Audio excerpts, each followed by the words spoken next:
स्वर्ग और नर्क कर्म पर निर्भर करते हैं। युधिष्ठिर को छोड़कर चारों पांडव और द्रौपदी को नर्क की प्राप्ति हुई, क्योंकि उन्होंने अपने धर्म का पालन सही तरीके से नहीं किया। केवल युधिष्ठिर को ही स्वर्ग की प्राप्ति हुई।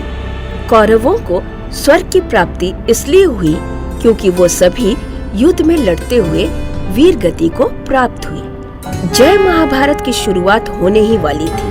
तब अर्जुन और दुर्योधन दोनों ही श्री कृष्ण से सहायता मांगने गए। तब श्री कृष्ण ने दुर्योधन को नारायणी सेना और स्वयं दोनों में से एक चुनने को कहा। तब दुर्योधन ने नारायणी सेना तथा अर्जुन ने श्री कृष्ण को चुना। श्री कृष्ण ने एक शर्त रखी थी कि वो युद्ध में हथियार नहीं उठाएंगे तथा अर्जुन के सारथी बनकर अर्जुन का मार्गदर्शन करेंगे। महाभारत के युद्ध समाप्त होने के बाद धर्म स्थापना हुई।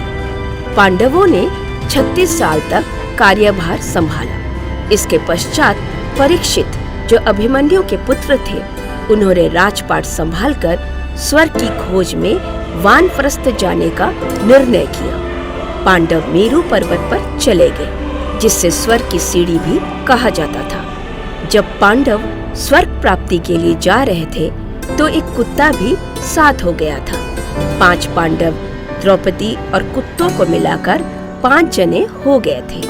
सर्वप्रथम द्रौपदी पर्वत से नीचे गिर गई और मृत्यु को प्राप्त हुई। पांडवों को कुछ समझ में नहीं आ रहा था कि द्रौपदी नीचे क्यों गिरी और इसको तो हमारे साथ स्वर्ग ही जाना था। यह कहा जाता है कि द्रौपदी को नर्क इसलिए मिला क्योंकि द्रौपदी ने विवाह पांडवों से किया था, लेकिन द्रौपदी केवल अर्जुन को ही पूर्णतः अपना पति मानती थी।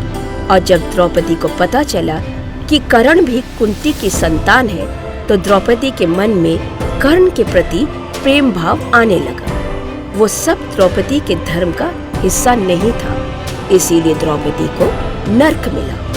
इसके पश्चात सहदेव की पर्वत से गिरकर मौत हुई और नर्क की प्राप्ति हुई। बाद नकुल पर्वत से गिरे और मृत्यु की प्राप्ति हुई। नकुल को नर्क इसलिए मिला क्योंकि नकुल सबसे सुंदर थे और वो अपने चरित्र के अहंकार में रहते थे। भीम को नर्क की प्राप्ति इसलिए हुई क्योंकि वो खाना खाने में सबसे ज्यादा लोभी थे और वो दूसरों के भी कमजोरियों का आनंद लेते थे।